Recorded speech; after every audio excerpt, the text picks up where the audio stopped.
1.1 का question number 2 करेंगे। Question number 2 क्या है? दर्शाइए कि कोई भी धनात्मक विषम पूर्णांक 6q + 1 या 6q + 3 या 6q + 5 के रूप का होता है, जहाँ q एक पूर्णांक है। तो इसमें हमको दर्शाना है कि ये जो 6q + 1 है और 6q + 3 है और 6q + 5 है, ये धनात्मक विषम पूर्णांक है। तो देखिए अब इसे हम हल करते हैं। इसे हल करने के लिए हमने माना कोई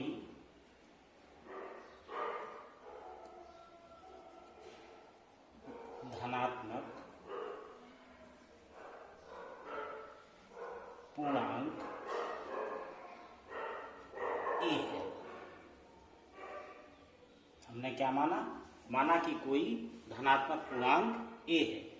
और जो सवाल है उसमें देखिए b का मान 6 दिया है। कितना दिया है? 6 दिया है। अच्छा, b का जो मान होता है वो हमेशा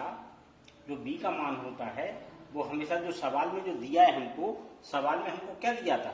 हमको दिया था 6q + 1, 6q + 3 और 6q + 5। तो ये जो q के साथ ये जो दिया है, यहाँ पे 6 दिया है, इसीलिए हमने b का मान 6 माना। ठीक। अब ये जो r का मान है, r का मान हमारा क्या होता है? r का मान हमेशा b से छोटा होता है और ये r का जो मान होता है वो 0 या 0 से बड़ा होता है।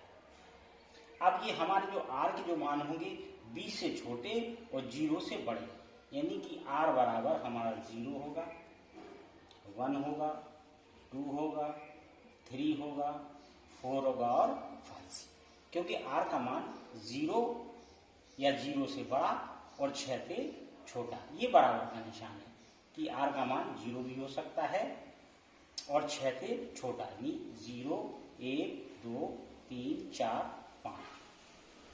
अब जो हमने जो प्रमेय पढ़ी थी वो कौन सी पढ़ी थी? यूक्लिड विभाजन प्रमेय। तो यूक्लिड विभाजन प्रमेय क्या थी? a बराबर bq + r। ये प्रमेय हमने पढ़ी थी। हम क्या करेंगे? एक एक करके मान रखेंगे। सबसे पहले हमने इस 0 का मान और ये b का मान सबसे पहले रखेंगे। तो पहला जो हमारा होगा कि r बराबर 0 और b बराबर 6। सबसे पहले इस a बराबर bq + r में जो हमारी यूक्लिड विभाजन एल्गोरिथम प्रमेय थी, तो इसमें रखें तो हमको क्या मिलेगा? a बराबर b के स्थान पर कितना है? 6q + r के स्थान पर 0, तो ये कितनी हो जाएगी? 6q। इसके बाद हम r बराबर 1 रखेंगे और b का मान वही रहेगा 6। तो फिर क्या होगा? ये a बराबर b के स्थान पर कितना है? 6q + और r के स्थान पर 1। फिर r बराबर 2 रखेंगे, b का मान हमारा 6 रहेगा, तो a का मान क्या हो जाएगा? a बराबर 6q + 2 हो जाएगा। अब r का मान हम 3 रखेंगे तो b का मान वही 6 रहेगा, तो a बराबर 6q + 3 हो जाएगा। जब r का मान 4 होगा, b का मान तो 6 ही रहेगा, तो r का मान और b का मान फिर रखेंगे तो a बराबर 6q + 4 हो जाएगा। जब r का मान 5 होगा और b का मान तो 6 है, ये b का मान फिक्स रहेगा, तो a बराबर 6q + 5 होगा।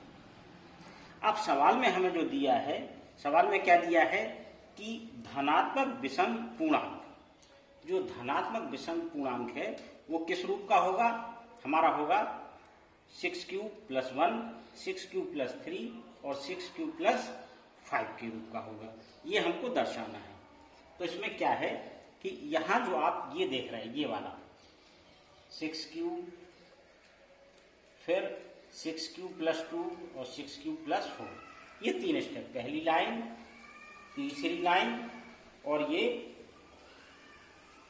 5वीं लाइन, 1 2 3 4 5वीं लाइन।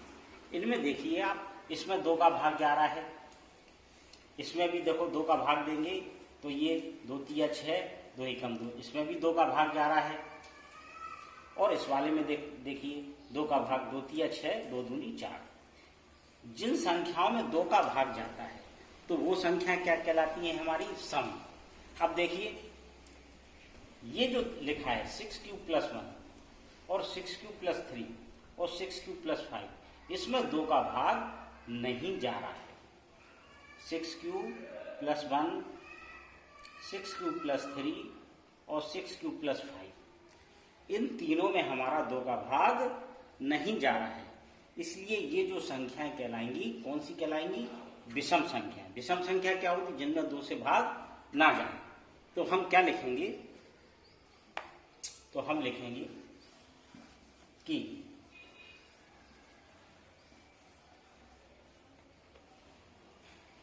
कि 6 क्यूब प्लस 1, 6 क्यूब प्लस 3 और 6 क्यूब प्लस 5, ये क्या है? इनमें 2 का भाग नहीं जा रहा है। इनमें 2 से भाग नहीं जा रहा है, अतः यह 6 क्यूब प्लस 1, 6 क्यूब प्लस 3 और 6 क्यूब प्लस 5 कैसे होंगे? ये कैसे होंगे? ये एक धनात्मक विषम पूर्णांक होंगे। यही हमको दर्शाना कि ये जो 6 क्यूब प्लस 1, 6 क्यूब प्लस 3 और 6 क्यूब प्लस 5, ये कैसे धनात्मक विषम पूर्णांक होंगे। अब हमको सवाल नंबर 3 पढ़ना है। सवाल नंबर 3 में क्या है? किसी परेड में 616, कितने? 616 सदस्यों वाली एक सेना की टुकड़ी को 32 सदस्यों वाले एक आर्मी बैंड के साथ मार्च करना है। दोनों मार्च करना है।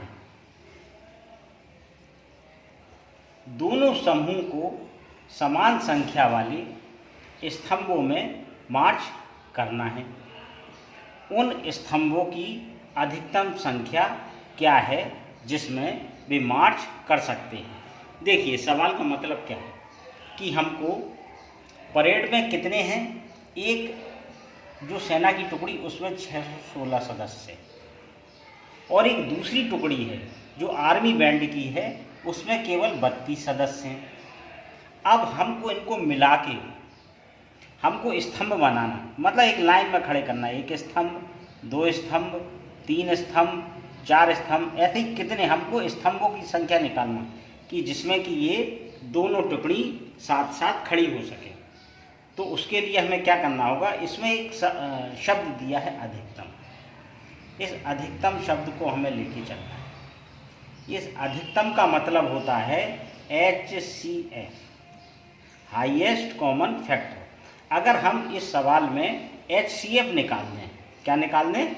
HCF निकाल लें, तो हमको ज्ञात हो जाएगा कि उन स्तंभों की संख्या कितनी होगी।